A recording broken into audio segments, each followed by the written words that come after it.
በየጊዜው ሬሳ በኤርፖርት ሲገባ ከደቡብ አፍሪካ ነው እኮ ይባልና ያስገደለው አብሮት ቢዝነስ ሲሰራ የነበረው የገዛ አገሩ ልጅ መውጫ መግቢያውን ለዘራፊ መረጃ ሰጥቶ ገንዘብ ከፍሎ ነው ተጣልተው ነበር ይባልና ዜና ይሰራል።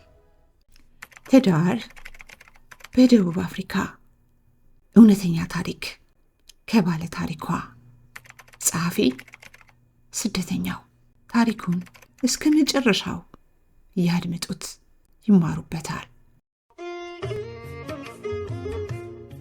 ናፍቆት ሚዲያ የተለያዩ እውነተኛና አስተማሪ ታሪኮች የሚቀርብበት ናፍቆት ሚዲያ። አይተው ሲጨርሱ ለሌላው እንዲደርስ ሰብስክራይብ፣ ላይክ፣ ሼር ማድረግዎን አይዘንጉ። ናፍቆት ሚዲያ። ስደትን የተሰደደ ሰው መመስከር ይችላል። ከስደትም አስከፊው ደግሞ በሕገወጥ መንገድ በድንበር መሰደድ የከፋ ነው። በትምህርት ብዙም የሚሳካልኝ ሰው አልነበርኩም። ህልሜም እውኔም ግን ሀገር ለቆ ወጥቶ የራሴንና የቤተሰቦችን ሕይወት መቀየር ነበር። ለእናቴ አንዳንዴ በወሬ መሃል የወደፊት ምኞቴ ብዬ ከሀገር ለቆ መውጣት ነው የምፈልገው ስላት፣ በምንሽ ትወጫለሽ?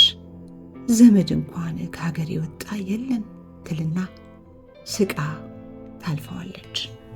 ተወልጄ ያደግኩት በአርባ ምንጭ ለጊዜውም ቢሆን ከእጅ ወደ አፍ የሆነች ገቢ ነበረችኝ። ኑሮም ከቀን ወደ ቀን ጫናው እየበረታም ቢሆን ነገን ተስፋ አድርጎ መኖር ግድ ይላልና የሰፈሮቼ አብሮ አደግ ልጆች አብረን የተማርን የነበሩት ሁሉ ወንዶቹ አንዳንድ እያሉ ሀገር ለቀው ወደ ደቡብ አፍሪካ መሰደድ ሲጀምሩ የባሰው ነው ልቤ የተነሳ። ስደት ለሴቶች ከባድ ነው የሚለው የቡና ወሬ ፍርሃትም አላሳደረብኝ። ካላየሁ አላምንም የምትለዋ አይነት ነው የሆንኩት። ያውም ስለ ደቡብ አፍሪካ የሚሰሙ ዘግናኝ ዜናዎች ባሉበት ሁኔታ በየጊዜው ሬሳ በኤርፖርት ሲገባ ከደቡብ አፍሪካ ነው እኮ ይባልና ያስገደለው አብሮት ቢዝነስ ሲሰራ የነበረው የገዛ አገሩ ልጅ መውጫ መግቢያውን ለዘራፊ መረጃ ሰጥቶ ገንዘብ ከፍሎ ነው ተጣልተው ነበር ይባልና ዜና ይሰራል። የአንድ ሰሞን ወሬ ይሁንና ይረሳል። ዳጎስ ያለ ዕቁብ የደረሰው አበሻ ገንዘቡን ሰብስቦ ወደ ቤቱ ሲሄድ በገዛ ወገኑ ተጠቁሙበት። ደቡብ አፍሪካዊው ሌባ የሰበሰበውን የዕቁብ ገንዘብ አምጣ ብሎ ከነተነገረው ሙሉ መረጃ ጭምር ተናግሮ በሽጉጥ አቁስሎት ገንዘቡን ይዞ ይሰወራል። ወገን የገዛ ወገኑን እየጠቆመ በእርስ በርስ ጸብ፣ በቢዝነስ በየተጋጩበት ምክንያት አንዱ አንዱን አሳዶ ለማጥፋት የሚጠቀሙት መስራት የማይወዱትን ወንጀል ሲፈጽሙ ትንኝ የገደሉ የማይመስላቸውን የደቡብ አፍሪካውያኖቹን ነፍስ ገዳዮች ተጠቅመው ነው። የሚሰራባት የሚገኝባትና መለወጥ የሚቻልባት ሀገር ነች ደቡብ አፍሪካ ማለት።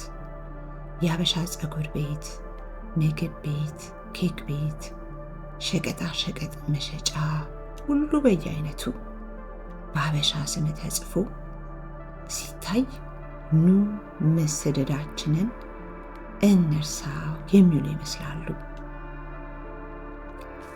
ታዲያ ግን መጠፋፋቱን ከየት አመጣ ነው? ለዚያውም ሁላችንም ያልፍልናል ብለን በተለያየ መንገድ ይሁን እንጂ ድንበር አቋርጠን እኮ ነው የገባ ነው። የድንበር ማቋረጡ ነገር ደግሞ ምኑ ይወራል?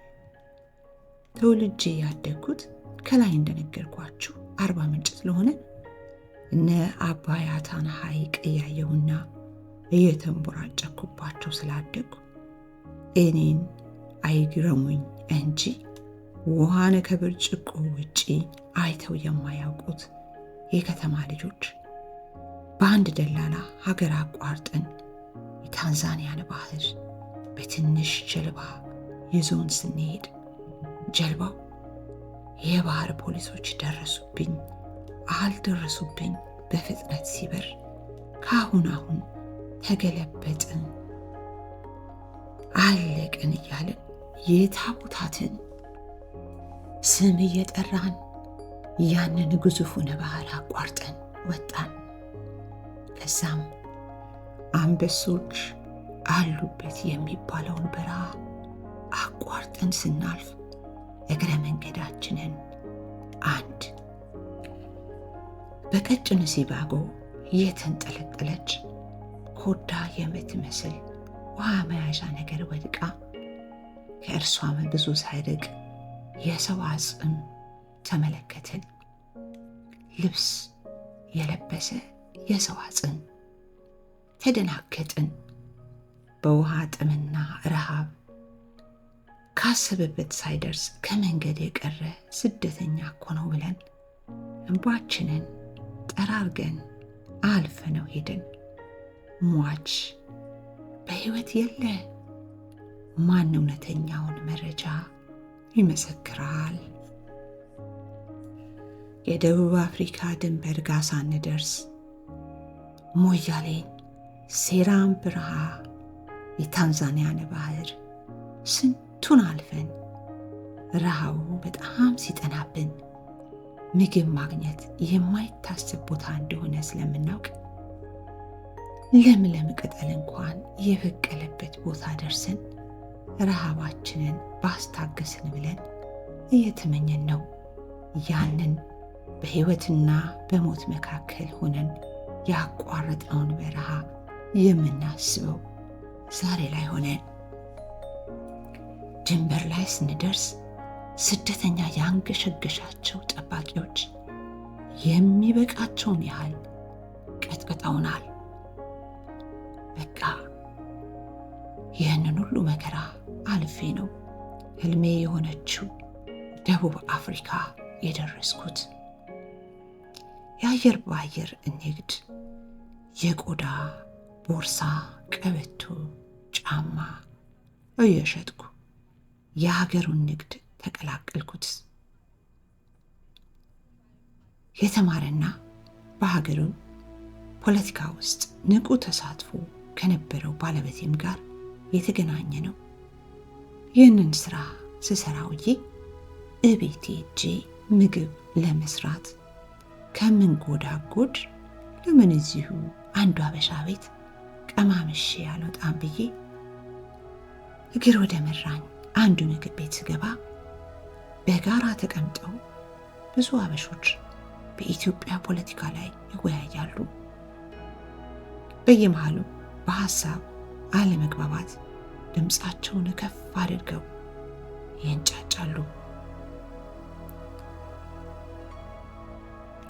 ከእራቴ ጋር ሻይ ጠጣሁና የዕለቱን ገቢዬን በአይምሮዬ እያሰላሰልኩ ድምፃቸው ወደ ላይ እየወጣና እየወረደ ቢረብሸኝም ሂሳብ ከፍዬ ልወጣ ስል አንዱ ከመሃላቸው ተነስቶ የመውጫውን በር ሲከፍትልኝ አመሰገንኩትና ልወጣ ስል ተከትሎኝ መጣና ጨዋታ ጀመረ። መቼ እንደመጣው፣ ምን እንደምሰራ፣ ከየት ከተማ እንደመጣው በአማረ ለዛ ከሚማርክ ተክለ ሰውነቱና አሜሪካ ወይም አውሮፓ እንደኖረ ሰው በየመሃሉ በሚቀላቅለው እንግሊዝኛ ከሽን ባለ አለባበስ ታጅቦ እቤቴ ድረስ ሸኘኝ።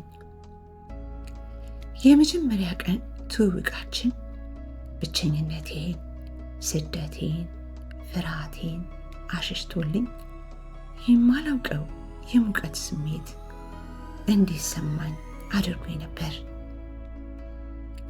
የፖለቲካ ሳይንስ ተማሪ እንደሆነና በሀገራችን በፖለቲካው ላይ ንቁ ተሳትፎ ስለሚያደርግ በተደጋጋሚ እስርና ድብደባ ስለተፈጸመበት ነው ሀገሩን ትቶ የተሰደደው እንጂ ሀገር ቤት ከነበረው ጥሩ ኑሮ ሀገር ጥሎ መውጣቱ ባይናገርም ፊቱ የተመቸው ኑሮ ይኖር እንደነበረ ይመሰክራል። እኔም ደቡብ አፍሪካ ከገባው ከተዋወቅኳቸው አበሾች ለየት ያለ ነገር ያገኘሁበትና የደነገጥኩለትም ለሱ ነበር። ከፖለቲካው በስተቀር ፖለቲካና እግር ኳስ ብዙም አይገባኝም። ወገን ጎራ ለይቶ ሲጫጫህና ሲዛዛት ራሱ በሰው ሜዳ ላይ ማየት ያስፈራኝ ነበር። ብዙ ጊዜም ከፖለቲካ እንዲወጣ ነግሬው የቀን ቀጠሮ እየሰጠኝ ሳይወጣ ከረመበት።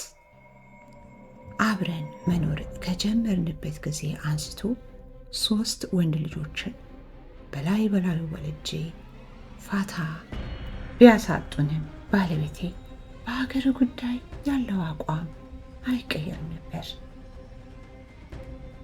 እነ ነብሩ በአደባባይ በደቡብ አፍሪካ ምድር በጥይት ተደብድበው ሲገደሉ ይሄ ዕጣ ፋንታ ነገ ለእኔ ባል ይተርፈዋል ብዬ እንደሰጋው ለሀገሬ ታቦታት እንደተሳልኩ እሱ የፖለቲካ ስብሰባና ሰላማዊ ሰልፍ ላይ በተሳተፈ ቁጥር ነፍሴ ከስጋዬ እንደተላቀቀች የኢትዮጵያ ፖለቲካ ተቀየረና ዶክተር አብይ አህመድ ወደ ስልጣን መጡ። እንደ ልቡ ከሀገር ወደ ሀገር የሚንቀሳቀስበት የመኖሪያ ፈቃድ የነበረው ባለቤቴ ሲታገልለት የነበረው ፖለቲካ መልኩ ስለተቀየረ እሱን ጨምሮ በተለያየ ፖለቲካ ውስጥ ተሳትፎ የነበራቸው ወደ ሀገር ቤት ሲጎርፉ ሀገሩንና ቤተሰቡን እንዲሁም የነበረውን ፖለቲካ መስመር ለማስያዝ ይህ ሁሉ ሰው በፖለቲካ ውስጥ ተሳትፎ ነበረው ማለት ነው እንዴ እስከሚያስብል ድረስ ስር ነቅለው የከተማችን አባወራዎች ወደ ሀገር ቤት ተሰደዱ። ወሮ ሸባዬ ዘፍነን ሚስቶችና ልጆችም ሸኘናቸው። ጉዟቸው ለአንድ ወር እቅድ የተያዘ ቢሆንም ከመካከላቸው አንዳንዶቹ በሳምንቱ በ2 ሳምንቱ እያሉ እየተንጠባጠቡ ተመለሱ። የኔው ግን ወሩን ጨርሶ 2ኛ ወሩን አጋመሰው። የተመለሱ ጓደኞቹንም ብጠይቅ የተለየ ምክንያት ይንገሩኝ እንጂ ውስጤ አልተቀበለው። ያን ሰሞን ጠቅላይ ሚኒስትሩ የተለያየ የስልጣን እርከን እየሰጡ ስለነበር የኔ ባል ስልጣን ይሰጠውና ኑሯችንን ጠቅለለን ሀገር ቤት እናደርጋለን የሚል የሞኝ ምኞትም ነበረኝ። ስደውልም ያላለቀ ስራ አለኝ ትንሽ እቆያለሁ ከማለት ውጪ በቂ ምክንያት ነግሮኝ አያውቅም።